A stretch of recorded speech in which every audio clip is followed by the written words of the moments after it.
መምህር ቁምላቸው ባዩ ይባላለሁ። የአምስተኛ ክፍል የሂሳብ መምህር ነኝ።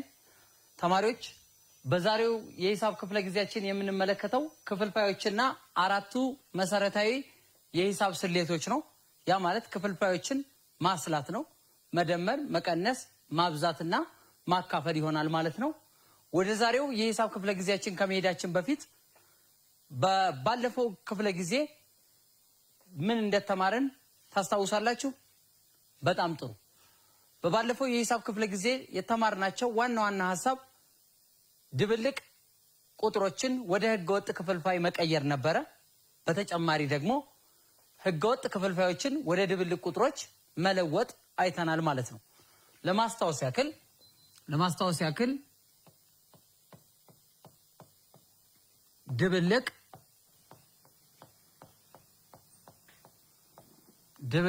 ቁጥሮችን ወደ ህገወጥ ክፍልፋይ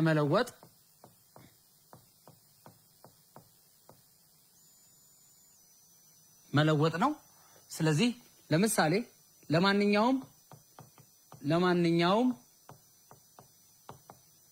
ሙሉ ቁጥር ሀ ለ እና ሰ የሚባሉ ሰ ከዜሮ የተለየ ሙሉ ቁጥር ቢሆኑ ሀ ለ ሲካፈል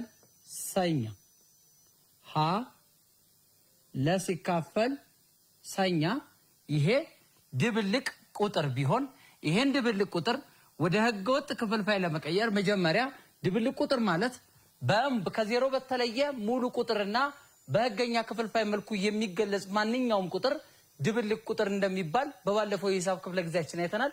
ይሄን ድብልቅ ቁጥር ሁለት ክፍሎች አሉት። አንደኛ ሙሉ ቁጥር አለው፣ ሁለተኛ ደግሞ ህገኛ ክፍልፋይ አለው። ስለዚህ ወደ ህገወጥ ክፍልፋይ ስንቀይር ሀ ሲባዛ በሰ በታህቱ ሲደመር ለአሉን እንዳለ እንወስዳለን። በመጨረሻም የድብልቅ ቁጥር ታህቱን መልሰን እናስቀምጣለን ማለት ነው። በዚህ መልክ መቀየር እንችላለን። ምሳሌ 3 ሙሉ 2 ሰባተኛ ብንል ይሄን ለመቀየር 3 ሲባዛ በ7 ሲደመር 2 ታህቱ እንዳለ ይቀመጣል 7 እኩል ይሆናል 3 ጊዜ 7 21 ሲደመር 2 ሲካፈል ለ7 23 ሰባተኛ ይሆናል ማለት ነው። 23 ሰባተኛ ማለት በህገወጥ የተቀመጠው በድብልቅ 3 ሙሉ 2 ሰባተኛ ተደርጎ ነው። በተቃራኒው ደግሞ ድብልቆችን ህገወጥ ክፍልፋዮችን ወደ ድብልቅ ቁጥሮች መለወጥ ነበረ። በምሳሌ እናያለን። በምሳሌ 38 አምስተኛ ህገወጥ ክፍልፋይ ነው። ስናካፍል 38 አምስተኛን ወደ ድብልቅ ቁጥር ለመቀየር 38 ሲካፈል ለ5 7 ጊዜ ይደርሳል። 7 ጊዜ 5 35። ስለዚህ እናቀናንሳለን። ከ8 5 3 ከ3 3 ባዶ። ስለዚህ 38 አምስተኛ ማለት ስንደረሰ 7 ደርሶ ቀሪ 3 ስንተኛ አምስተኛ። ስለዚህ 38 አምስተኛ ይሄ ማለት በድብልቅ ቁጥር ሲቀመጥ 7 ሙሉ 3 አምስተኛ ይሆናል ማለት ነው። በባለፈው የሂሳብ ክፍለ ጊዜያችን የተማርነው ይህን ይመስላል። ቀጥታ ወደ ዛሬው የትምህርታችን ርዕስ የክፍልፋይ አይነቶችን በመጠቀም በአራት የሂሳብ ስሌቶች በመጠቀም ማስላት ነው። ይህ ማለት ደግሞ ክፍልፋዮችና አራቱ መሰረታዊ የሂሳብ ስሌቶች ናቸው ማለት ነው። ስለዚህ ክፍልፋዮችና አራቱ መሰረታዊ የሂሳብ ስሌቶች ስንል በመጀመሪያ መደመርና መቀነስ፣ ክፍልፋዮችን መደመርና መቀነስ አለ። ክፍልፋዮችን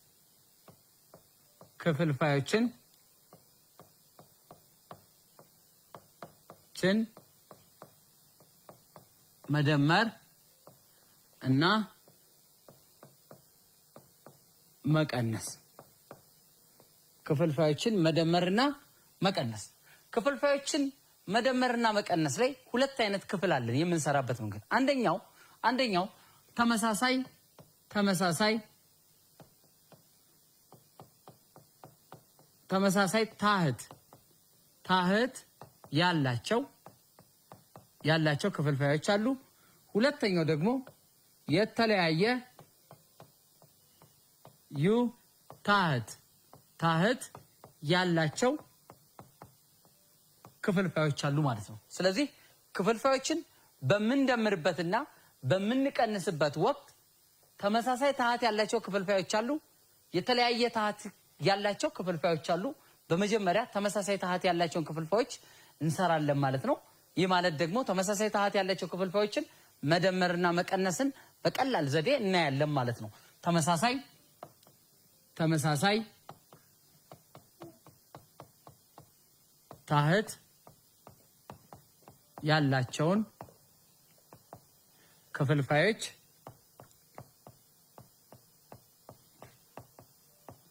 መደመርና መቀነስ።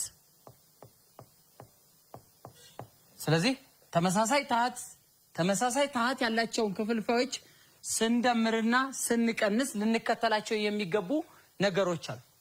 ስለዚህ ተመሳሳይ ታህት ያላቸውን ክፍልፋዮች ስንደምር ወይንም ስንቀንስ ታህታቸውን እንዳለ በመውሰድ ተመሳሳይ በመሆኑ እንዳለ በመውሰድ ላዕላቸውን እንደምራለን፣ በተጨማሪ ደግሞ እንቀንሳለን ማለት ነው። ለማንኛውም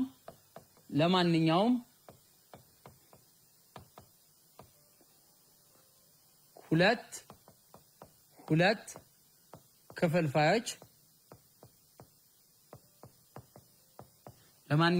ክፍልፋዮች ሀመኛ እና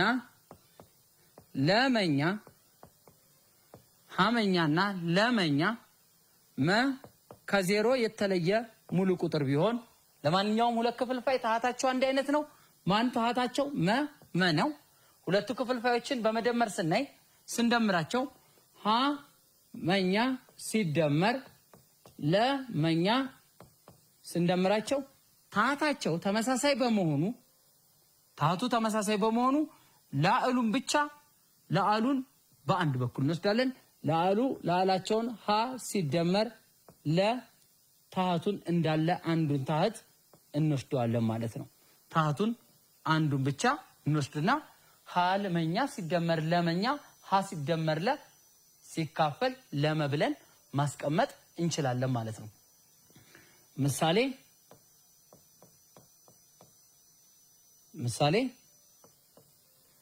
6/9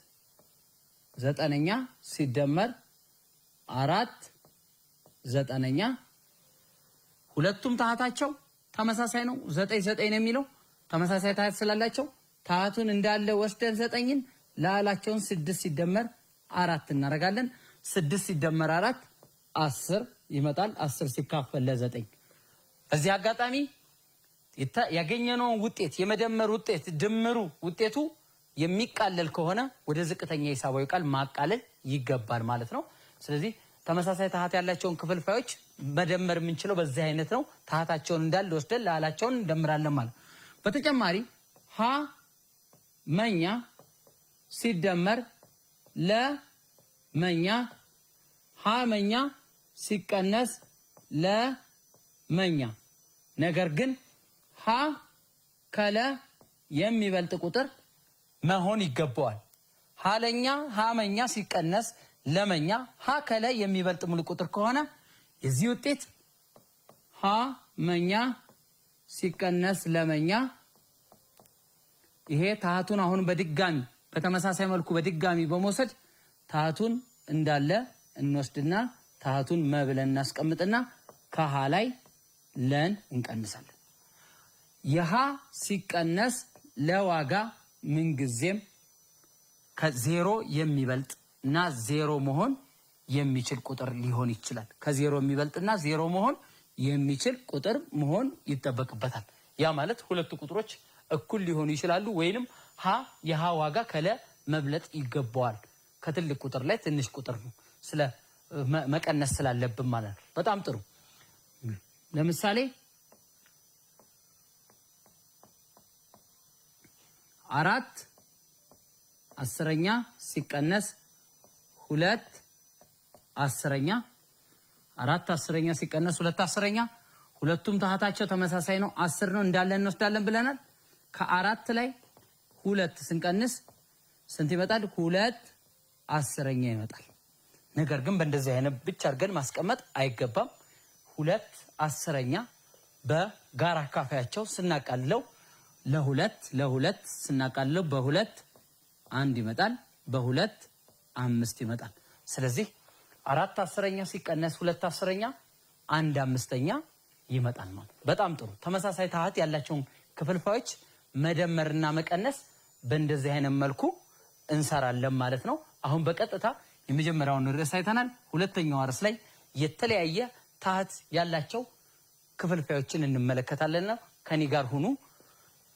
የሁለተኛው የተለያየ ታህት ያላቸው ክፍልፋዮችን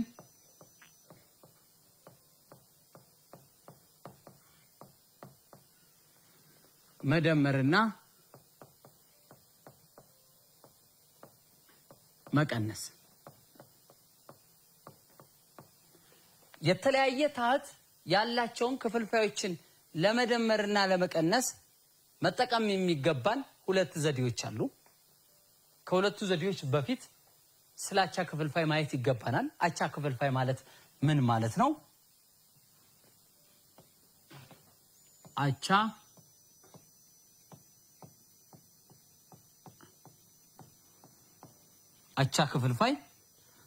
ክፍልፋይ ማለት ሁለትና ከሁለት በላይ የሆኑ ክፍልፋዮች ተመሳሳይ ዋጋ ያላቸውና በቁጥር መስመር ላይ አንድ አይነት ነጥብን የሚወክሉ ከሆኑ ክፍልፋዮቹ ዋጋቸው ተመሳሳይ። ለምሳሌ ከ10 ነገር 5 ማለት ግማሽ ነው። ከ6 ነገር 3 ሁለቱም የሚያመለክቱት ግማሽ ነው፣ ወይንም 1/2 የምንለው ማለት ነው።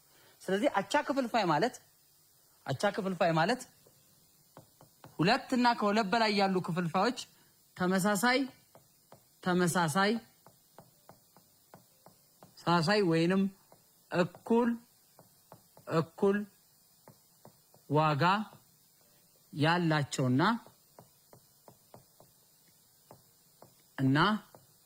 በቁጥር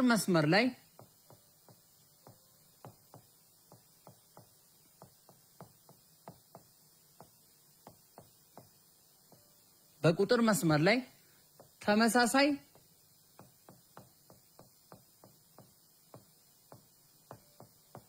ነጥብ የሚወክሉ ናቸው።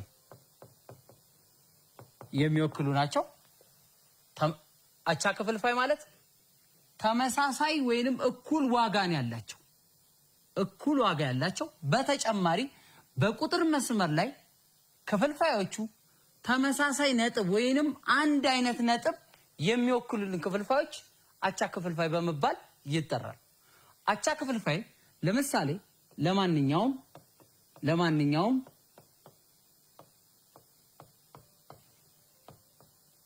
ሙሉ ቁጥር ከዜሮ የተለየ ሙሉ ቁጥር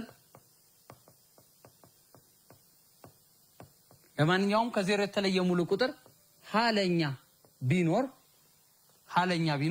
ለሀለኛ ለሚባለው ቁጥር አቻ ክፍልፋይ ለማግኘት ሀለኛ ለአሉንም ታህቱንም በአንድ አይነት ቁጥር ሰበሚባል ከዜሮ በተለየ ሰበሚባል ሙሉ ቁጥር ማብዛት ነው። ከዜሮ በተለየ ቁጥር ከአንድ የሚበልጥ ቁጥር ወይም ከዜሮ የተለየ ቁጥር። ስለዚህ ለሀለኛ ለሚለው ክፍልፋይ ማንኛውም አይነት ክፍልፋይ ሊሆን ይችላል፣ ህገኛም ሊሆን ይችላል፣ ህገወጥም ሊሆን ይችላል። ሀለኛን በተመሳሳይ ቁጥር ከአንድ የሚበልጥ አንድ ብንጠቀም ራሱ ቁጥሩ ስለሚመጣ ዜሮ ደግሞ መጠቀም ስለማንችል፣ ስለዚህ ሁለቱንም ለአሉንም ታህቱንም በአንድ አይነት ቁጥር አብዝተን የምናገኘው። ስለዚህ ሀለኛ እና ሃለ ሃ ሲባዛ በሰ ለ ሲባዛ በሰ ሁለቱ አቻ ክፍልፋይ ናቸው። ይህ ማለት ደግሞ ምን ማለት ነው? ሁለቱ አቻ ክፍልፋይ ናቸው ማለት ሁለቱም ተመሳሳይ ዋጋ አላቸው። በተጨማሪ ሁለቱም በቁጥር መስመር ላይ ስናስቀምጣቸው ሊወክሉ የሚችሉት አንድ አይነት ነጥብ ነው። በምሳሌ ግልጽ እናደርገዋለን። ምሳሌ የ3/5 አቻ ክፍልፋይ ፈልጉ። የ3/5 አቻ ክፍልፋይ ስንፈልግ 3/5 ከዜሮ በተለየ በማንኛውም ቁጥር ለምሳሌ 2 መጠቀም እንችላለን። በሁለት ሁለተኛ አበዛን 3 ጊዜ ላዕሉንም ታህቱንም በአንድ አይነት ቁጥር ስናበዛ 3 ጊዜ 2 6 5 ጊዜ 2 10 አንድ ቁጥር አገኘን። በተጨማሪ ሌላ መጨመር እንችላለን። 3/5 ሁለቱንም በሌላ በ5 ስናበዛው 3 ጊዜ 5 15 5 ጊዜ 5 25 እነኚህን ቁጥሮች ተመልከቱ። 6 10ኛ እና 15 25ኛ የ3/5 አቻ ክፍልፋይ ናቸው። የ3/5 ማለት 3/5 6 10ኛ 15 25ኛ ሌላም ቁጥሮች ከነኚህ ጋር በተመሳሳይ ዋጋ የሚኖረው አቻ ክፍልፋይ ነው። ይህም በቁጥር መስመር ላይ ስናስቀምጠው ድ0 ቢሆን 3 ለ5 0.6 ነው። እዚህ 1 እዚህ 2 ቢሆን 0.6 0.5 ቢሆን እዚህ ጋር ስለዚህ ይሄ 3/5 ሁሉም ቁጥሮች እዚህ ያሉት 6 10ኛም በተጨማሪ 15 25ኛም በቁጥር መስመር ላይ ሊወክሉልን የሚችለው ነጥብ እችን 0.6 ነው የሚወክሉልን። 0.6 ተመሳሳይ ዋጋ ስላላቸው በቁጥር መስመር ላይ በተጨማሪ ዋጋው 3 ለ5 ሲካፈል 0.6 ነው። በአስርዮሽ 6ም ለ10 0.6 ነው። ተመሳሳይ ዋጋ አላቸው ማለት ነው። በጣም ጥሩ። አሁን ወደ ዋናው ርዕሳችን እንሄዳለን። የተለያየ ታህት ያላቸውን ክፍልፋዮች እንዴት መደመርና መቀነስ እንደምንችል እንመለከታለን ማለት ነው። የተለያየ ታህት ያላቸውን ክፍልፋዮች ለመደመርና ለመቀነስ በመጀመሪያ ተመሳሳይ ታህት ወዳላቸው አቻ ክፍልፋይ መቀየር ነው። አንደኛው ተመሳሳይ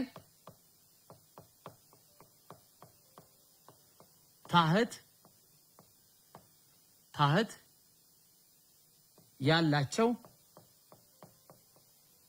ያላቸው አቻ ክፍልፋይ መለወጥ።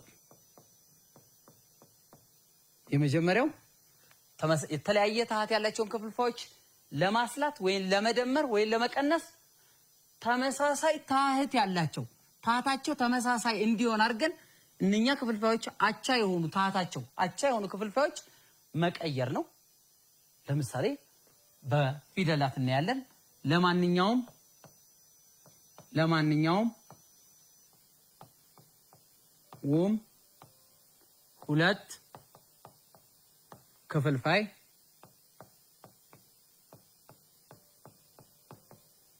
ለማንኛውም ሁለት ክፍልፋዮች ሀ ለኛ እና መ ሰኛ ታህታቸው የተለያየ ነው። ለና ሰ ለና ሰ ከማን የተለየ ነው? ከዜሮ የተለዩ ናቸው። ታህታቸው የተለያየ ነው። ታህታቸው የተለያየ ክፍልፋዮችን ለመደመር ታህታቸውን ወደ ተመሳሳይ ለመቀየር ነው። ስለዚህ ሀ ለኛ እና መሰኛን ለመደመር ታህታቸውን ተመሳሳይ ወደሆነ ስለዚህ የዚህ ታህት ሰ ነው ሁለቱንም ወገን ሰ በሚባል ይሄኛውንም ሰ በሚባል እናበዛለን ይሄኛውንም ታህቱ ለ ነው ለኛ በሚባል እናበዛዋለን ስለዚህ ይሄ ወዴት ይመራናል ሐሰኛ ሲካፈል ለሰኛ ሲደመር መሰኛ መለኛ ሰለኛ ይሄ ለሰኛ ነው ይሄ ሰለኛ ነው ተመሳሳይ ነው በማብዛላት የመቀየር ባህሪ በማብዛት ላይ ተግባራዊ ስለሆነ ለሰኛ ለሲባዛ ሰና ለሲባዛ ሰና ሰሲባዛ በለ በማብዛት ላይ በውጤቱ ላይ ለውጥ ያመጣም ስለዚህ ታህታቸው ተመሳሳይ ሆነልን ስለዚህ ታህታቸው ተመሳሳይ ከሆነ ደግሞ ታህታቸውን እንዳለ ለሰኛን ወስደን ላዕሉን ብቻ እንደምራለን ሐሰ ሲደመር መለ ብለን እንደምራለን ነገር ግን የለ ሲባዛ በሰ ውጤት ከዜሮ የተለየ ቁጥር ምክንያቱም ተግባራዊ አይሆን ስለዚህ ተመሳሳይ ታህት ያላቸው አቻ ክፍልፋይ በእንደዚህ አይነት መልኩ እንሰራዋለን ለምሳሌ 6 5ኛ ሲደመር 2 3ኛ ይሄንን ታህታቸው እንደምንመለከተው ይሄኛው 5 ነው ይሄ 3 ነው ይሄን ለማስላት ታህታቸው የተለያየ ስለሆነ ወደ ተመሳሳይ ታህት ወዳላቸው አቻ ክፍልፋይ በመቀየር ምን ይደረጋል 6 5ኛ ሲባዛ ሁለቱንም ወገን እዚህ 3 ስለሆነ ሲባዛ በ3 ሲባዛ በ3 እናረጋለን በተጨማሪ ሲደመር እዚህኛው ክፍልፋይ 2 3ኛ ነው የሚለው 2 3ኛ ሁለቱንም ሲባዛ በዚህኛው ታህት 5 ነው በ5 5ኛ በመቀጠል 6 ጊዜ 3 18 ሲካፈል ታህቱ 15 ሲደመር 2 ጊዜ 5 10 ሲደመር ሲካፈል ለ15 አሁን ወደ ዋናው ዓላማችን ገብተናል ታህታቸው ምን መጣ የተለያየ ታህት ያላቸው ነበሩ ክፍልፋዮቹ እዚህም እንደምንየው 5 እና 3 ነው አሁን ግን ተመሳሳይ ታህት መጣ ተመሳሳይ ታህት ከመጣ ታህቱን ወደ እንዳለ እንወስደውና ላዕሉን ብቻ 18 ሲደመር 10 አድርገን እንሰራለን ስንደምረው 28 ስንት ይመጣል 15ኛ ይመጣል ማለት በጣም ጥሩ በዚሁ ላይ መቀነስንም በዚሁ ላይ መስራት ይቻላል ለማንኛውም ሁለት ክፍልፋዮች ሐለኛና መሰኛ ታህታቸው የተለያየ ክፍልፋዮች ሆነው በመቀነስ እንሰራው ሀ ለኛ ሲደመር ሲቀነስ መሰኛ የምንላቸው ክፍልፋዮች ቢኖሩን ሁለቱንም ወገን በአንድ አይነት ቁጥር ስናበዛ በዚህ በታህቱ በሰ እዚህ ደግሞ ታህቱ ለነበረ ለኛ ስናበዛ የሚመጣው ዋጋ እዚህ ስናረግ ሐሰ ሲካፈል ለለሰ ሲቀነስ መለ በተመሳሳይ ሰ ላይ ይመጣል አሁን እዚህ ጋር ያለው ትልቅ ቁጥር መሆኑን እናውቃለን ይህ ማለት ተመሳሳይ ታህት ያላቸው ታህታቸው ተመሳሳይ ሆነ ስለዚህ ሐሰ ሲቀነስ መለ ታህታቸው ለሰ ይሆናል ይሄም ምንጊዜም እውነት የሚሆነው የመጀመሪያ ክፍልፋዮቹ ሐለኛ ከማን ሲበልጥ ነው ከመሰኛ ሲበልጥ ብቻ ምክንያቱም እዚህ ጋር ያለው ትልቅ ቁጥር ካልሆነ መቀነስ አንችልም መቀነስ ስለማይቻል የሐለ ዋጋ ከዚህኛው ዋጋ መብለጥ አለበት ሁለቱ ክፍልፋይ ወይንም ከላይ ያለው ከዚህ ከስር ያለው ለሰ ብዜታቸው የሁለቱ ቁጥሮች ምን መሆን አለበት ከዜሮ የሚበልጥ ቁጥር መሆን አለበት ምሳሌ እዚሁ ላይ እንሰራለን 2 ሶስተኛ ሲቀነስ 1 ሁለተኛ። ስለዚህ እንሰራ በተመሳሳይ አሰራር ነው በመደመር እንደሰራ ነው። ብቻኛዋ ታህት 2 ነች። ይሄን በ2 እናበዛለን። 2 ሶስተኛ በ2 ሁለተኛ እናበዛለን ሲቀነስ እዚህም 1 ሁለተኛ ነው የሚለው የታህቷ 3 ነች። በ3 ሶስተኛ እናበዛለን። ስናበዛ 2 ጊዜ 2 4 ሲካፈል 3 ጊዜ 2 6 ሲቀነስ 1 ጊዜ 3 3 ሲካፈል 2 ጊዜ 3 6 ታህታቸው እንደምንመለከተው ተመሳሳይ መጥቷል። ስለዚህ ታህታቸውን እንዳለ እንወስድና ላዕላቸውን 4 ሲቀነስ 3 እናደርጋለን። ከ4 ላይ 3 1 ይመጣል። 1 ስድስተኛ 1 ስድስተኛ ወዴትም ወደ ዝቅተኛ ሂሳባዊ ቃል ሊቃለል አይችልም። ስለዚህ ተመሳሳይ ታህት ያላቸውን ክፍልፋዮች የመጀመሪያው ልናሰላበት የምንችለው ሂደት ወደ ተመሳሳይ ታህት ወዳላቸው አቻ ክፍልፋይ በመለወጥ በእንደዚህ አይነት አይተናል። ሁለተኛው ደግሞ ወደ ሁለተኛው ተመሳሳይ ታህት ቀጥሎ ያለው የታህታቸውን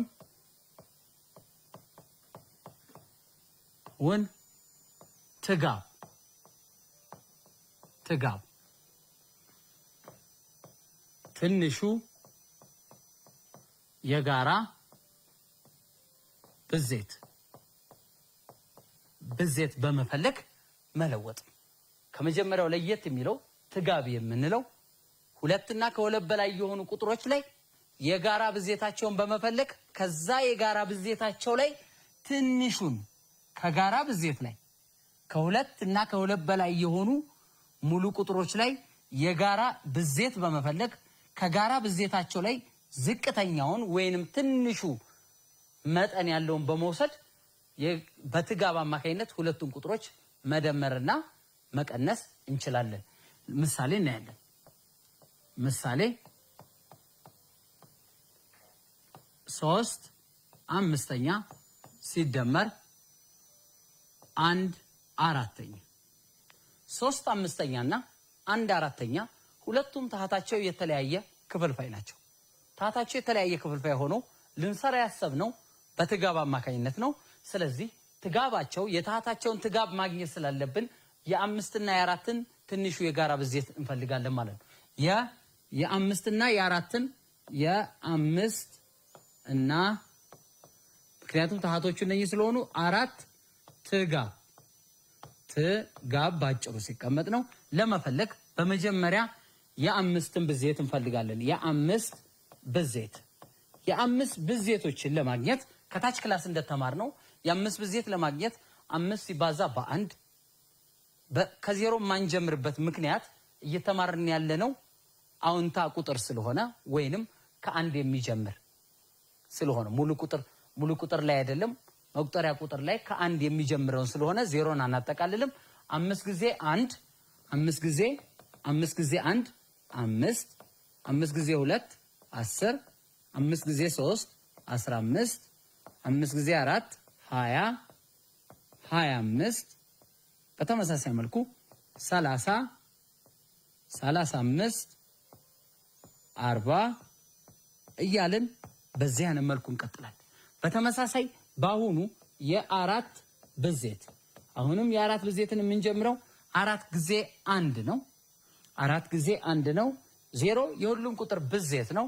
ነገር ግን የምንጀምረው ከመቁጠሪያ ቁጥሩ ላይ ከአንድ በአንድ ብዜት ላይ ስለሆነ 4 ጊዜ 1 4 4 ጊዜ 2 8 4 ጊዜ 3 12 4 ጊዜ 4 16 4 ጊዜ 5 20 4 ጊዜ 6 24 28 32 36 40 44 በዚህ አይነት መልኩ ይቀጥላል። ብዙ ብዜቶችን ተቆጥረው የማያልቁ ብዜቶችን ማውጣት ይቻላል። አሁን የሁለቱ የአምስትና የአራትን የብዜት አወጣን።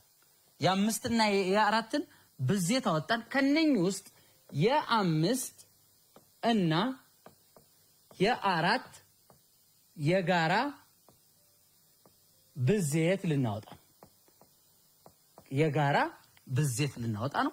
የጋራ ብዜት ስናወጣ የ5 እና የ4ን ሁለቱም ጋር እንደ ብዜትነት የተቀመጡ ነው። ለምሳሌ እዚህ ስንመለከት 5 የለም 10 የለም። የጋራ ብዜት ያለው እዚህ ማን ነው? እዚህ 20 አለ። 20 የሁለቱም የጋራ ብዜት ተቀምጧል። ስለዚህ ከጋራ ብዜት ውስጥ አንደኛው 20 ሌላ እዚህ 40 እዚህ ጋም 40 ይቀጥላል። ወደፊት ይሄዳል። 60 አለ እየቀጠለ 60 የጋራ ብዜት ላይ ይቀጥላል። ከነኚህ ከተሰጡት ውስጥ የጋራ ብዜት ላይ ትንሹን እንወስዳለን። የ5 እና የ4 ትንሹ የጋራ ብዜት ከተሰጡት የጋራ ብዜት ውስጥ በጣም ዝቅተኛው ብዙ ትልልቆች ስላሉ እኛ ትንሿ 20 ነው። 20 ትንሹ የጋራ ብዜት ነው።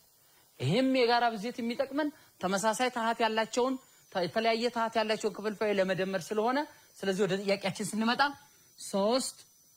ጥያቄያችን ላይ 3/5 ሲደመር 1/4 ነው።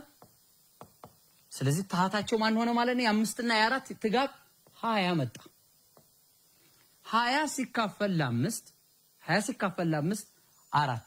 4 ጊዜ 3 12 ይመጣል። በተመሳሳይ 20 ሲካፈል ለ4 5 ሲባዛ በ1 5።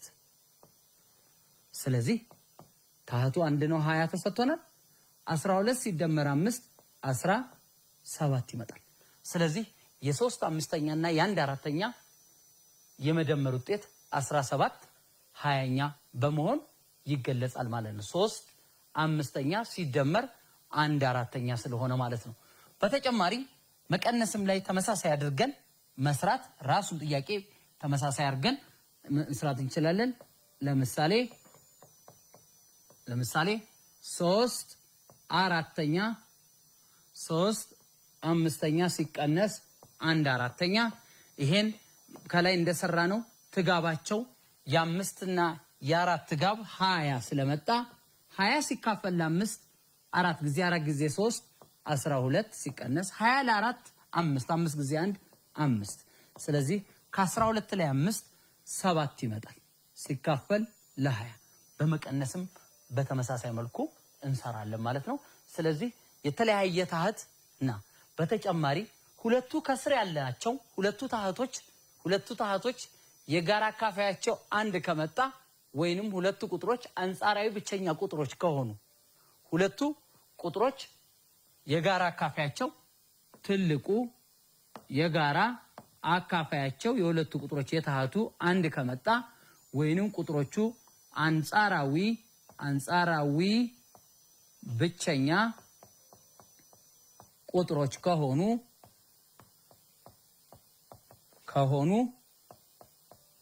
ከሆኑ ቁጥሮቹን እርስ በርስ ማብዛት ነው።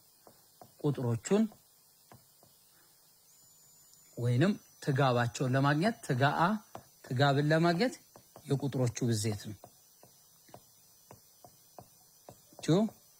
ብዜት ነው። ከላይ እንደምናየው 5 እና 4 አንጻራዊ ብቸኛ ቁጥሮች ናቸው። ትጋአ 1 ከሆነ ሁለቱ ቁጥሮች አንጻራዊ ብቸኛ ከሆኑ ትጋባቸውን ለማግኘት የቁጥሮቹ ብዜት ነው ማለት። ለምሳሌ ቁጥሮቹ የ5 እና የ4 ትጋአቸው ትጋአ 1 ስለሆነ ብዜታቸውን ትጋብ ለማግኘት ቁጥሮችን 5ን በ4 ማብዛት ነው። ይሄ ደግሞ 20 ይመጣል። ስለዚህ በቀላሉ ትጋብ አንጻራዊ ብቸኛ ቁጥሮች ማለት የጋራ አካፋያቸው 1 ከመጣላችሁ ቁጥሮችን እርስ በርስ ማብዛት ይቻላል። 20 እናገኛለን ማለት ነው። በጣም ጥሩ። ከኔ ጋር ሆናችሁ የሚቀጥለው ደግሞ የተለያዩ ክፍልፋዮችን ማብዛትና ማካፈል ነው። በቀላል ዘዴ እንመለከታለን ማለት ነው።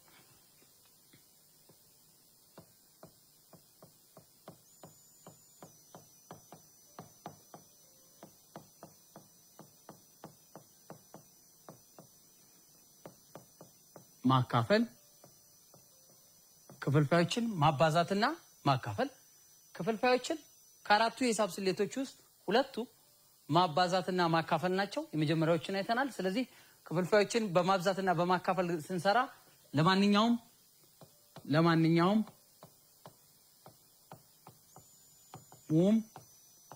ሁለት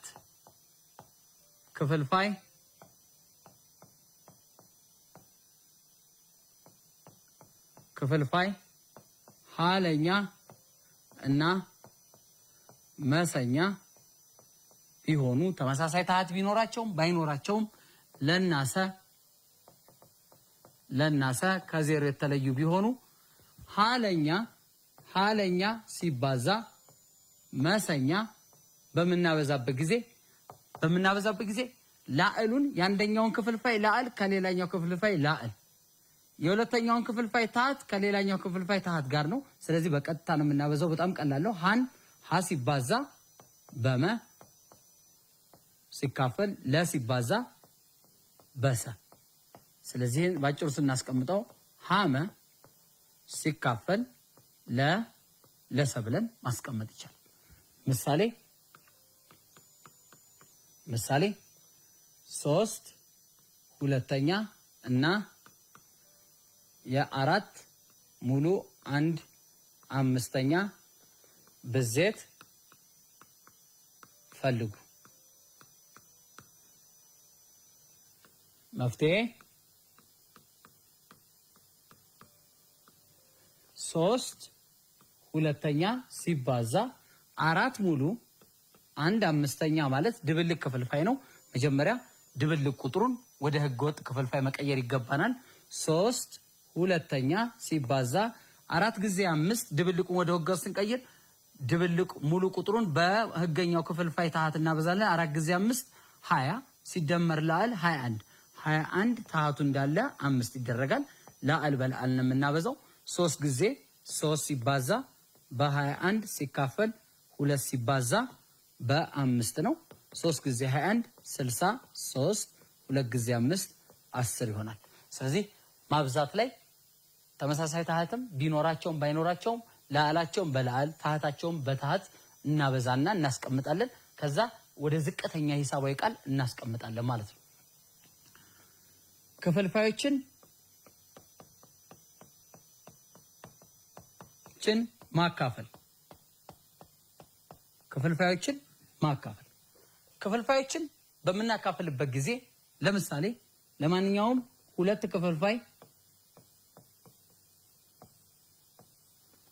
ሁለት ክፍልፋይ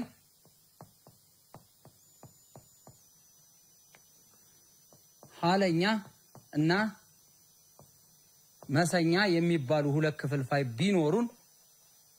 ቢኖሩን ለናሰ ከዜሮ የተለዩ ሙሉ ቁጥሮች ቢሆኑ ሀ ለኛ ሲካፈል ለመሰኛ በምናካፍልበት ጊዜ እንደማባዛት በቀጥታ አናበዛቸው።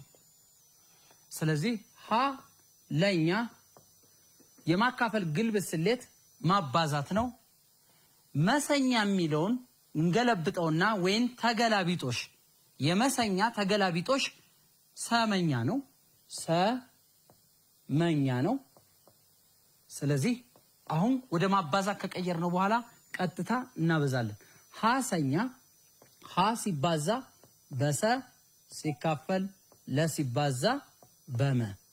ይሄ ማለት ሀሰ ሲካፈል ለመ ነው። ለ ሲባዛ በመ ለመ ከማን የተለየ ነው? ከዜሮ የተለየ ነው። ስለዚህ እዚህ ላይ የምንመለከተው መሰኛ የሰመኛ ተገላቢጦሽ ነው። መሰኛ የሰመኛ ተገላቢጦሽ ነው። ተገላቢጦሽ ማለት ምን ማለት ነው? ተገላቢጦሽ ማለት የሁለት ቁጥሮች ብዜት አንድ ከመጣ ወይም ክፍልፋዮች አንድ ከመጣ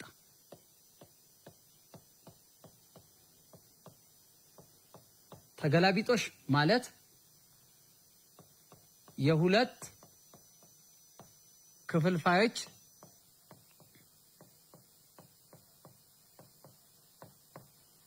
ብዜት አንድ ከሆነ ተገላቢጦሽ ናቸው ይባላል። ይህ ማለት ሀ ለኛ ከዜሮ ለተለየ ሙሉ ቁጥር ቢሆን ለሃለኛ ከዜሮ በተለየ ቁጥር ቢሆን የሃለኛ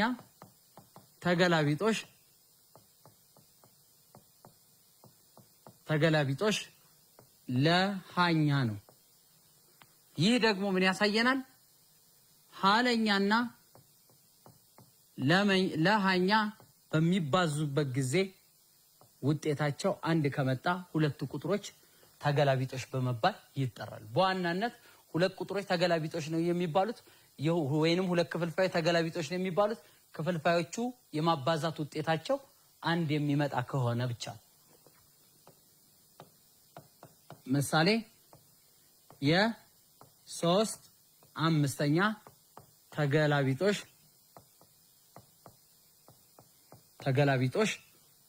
5 3ኛ ነው። ላዕሉን ከታህቱ ማቀየር።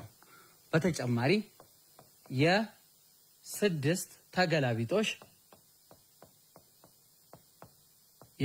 ተገላቢጦሽ ማንኛውም ክፍልፋይ ታህቱ አንድ አድርጎ መጠቀም ስለሚቻል ተገላቢጦሽ ስንገለብጠው ታህቱን ወደ ላይ ስናመጣው 1/6ኛ ነው። በተጨማሪ ድብልቅ ቁጥሮችን ቢሰጡን ተገላቢጦሽ ለመስራት መጀመሪያ ድብልቅ ቁጥሮችን ወደ ህገወጥ ክፍልፋይ በመቀየር ተገላቢጦሻቸውን እንፈልጋለን ማለት ነው። ምሳሌ በማካፈል ላይ ምሳሌ እናያለን። ምሳሌ የሚከተሉትን አስሉ። 2/3 ሲካፈል 3 ሙሉ 4/5 ለ9/4 ሲካፈል ለ3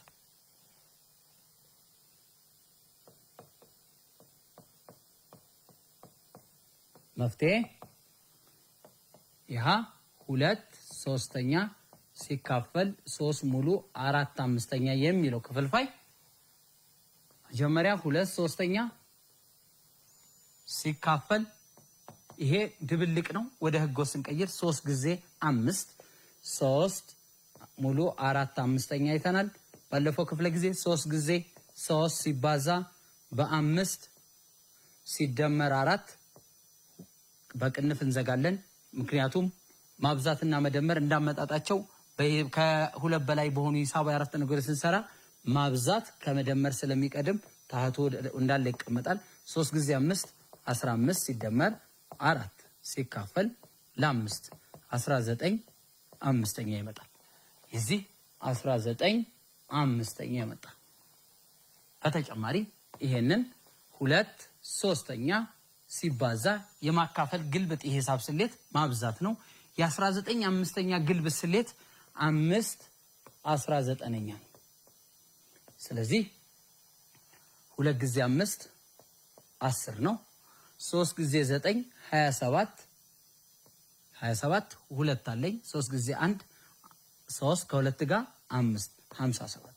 ስለዚህ 10/57 ወዴትም ዝቅተኛ ሂሳባዊ ቃል የለውም። ራሱ ዝቅተኛ ሂሳባዊ ቃል ስለሆነ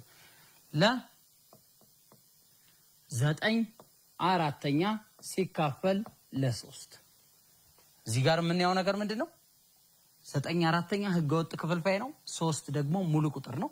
ስለዚህ ታህት 1 እናደርግለታል። ማንኛውም ቁጥር በአንድ ታህት መቀመጥ ስለሚችል 9/4 ግልብጥ የሂሳብ ስሌቱ ማብዛት ነው። የማካፈል የ3 አንደኛ ግልብጥ 1/3 ነው።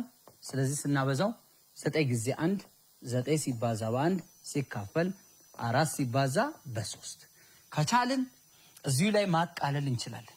በጋራ አካፋይ ካልቻልን ከጨረስን በኋላ 9 ጊዜ 1 9 ሲካፈል 14 ጊዜ 3 12 በ3 ሁለቱንም 9/12 የሚለውን ለማቃለል ይሄንንም በ3 ይሄንንም በ3 እናቃልለው 9 ለ3 3 12 ለ3 4 ስለዚህ የ9 12ኛ ዝቅተኛ ሂሳባዊ ቃል 3 4ኛ ነው ማለት ነው። ስለዚህ የዛሬው ርዕሳችን ይመስላል። እነኚህን ጥያቄዎች ለማጉልበት ጥያቄዎች አጠር ያሉ የተወሰኑ ጥያቄዎች እንሰራለን ማለት ነው። በክፍል ስራ አብራችሁን ቆዩ።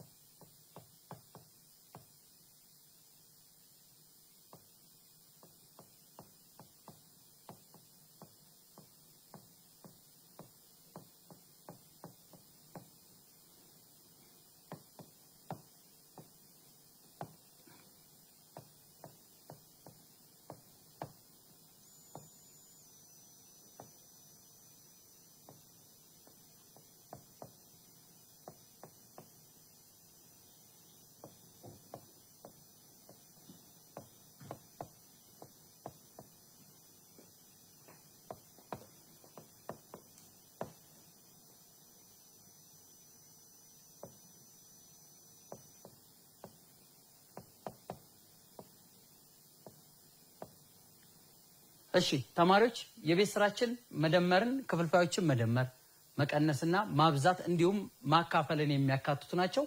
እነኚህን ጥያቄዎች በቤታችሁ ሆናችሁ እንደ የቤት ስራ ወስዳችሁ ሞክሩ። የዛሬው የሂሳብ ክፍለ ጊዜያችን በዚህ ላይ ያበቃል። ሰላም ሁኑ። ሰላም ሰንብቱ።